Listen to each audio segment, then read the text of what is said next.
Well, I don't want to be left out talking about the Karen Read trial. Really compelling TV, really sad situation, but it actually does touch in some ways on personal injury law. So that's what I'm going to here to talk to you about today. In another video, I talked to you about the relationship between Mr. O'Keefe's death and the prosecution's theory that Karen Read hit him with a car.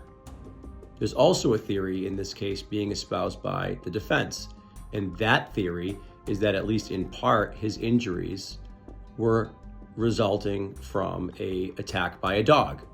So we talked a little bit about how the estate of Mr. O'Keefe, the deceased, can pursue an action civilly, in theory, against Karen Read and the insurer for her vehicle, if in fact it is found that she ran him over with a car.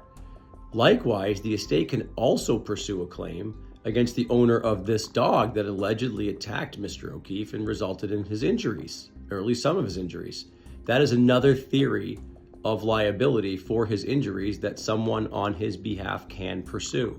In Massachusetts, we are strict liability on dog bites under the dog bite statute. And that means that whoever the owner or keeper of the dog is at the time he attacks Mr. O'Keefe and causes his injuries, that person and their insurer, usually their homeowner's insurer or their renter's insurer, can be found responsible unless Mr. O'Keefe was teasing, tormenting, or abusing that alleged dog that caused his injuries.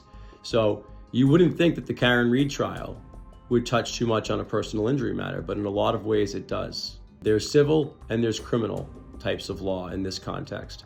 We're seeing the criminal law portion of this play out in front of us on TV. It is unlikely that the civil case, if one transpires after this case, will be as widely publicized on TV or on the internet. But I can tell you that there's a lot of things that have occurred in this trial that touch on personal injury law here in Massachusetts where this all transpired. Extremely sad story, like I said, extremely compelling TV. But if you want to know more about the good, the bad, and the ugly of the personal injury industry in Massachusetts, come back and subscribe, and we'll do more videos like this for you.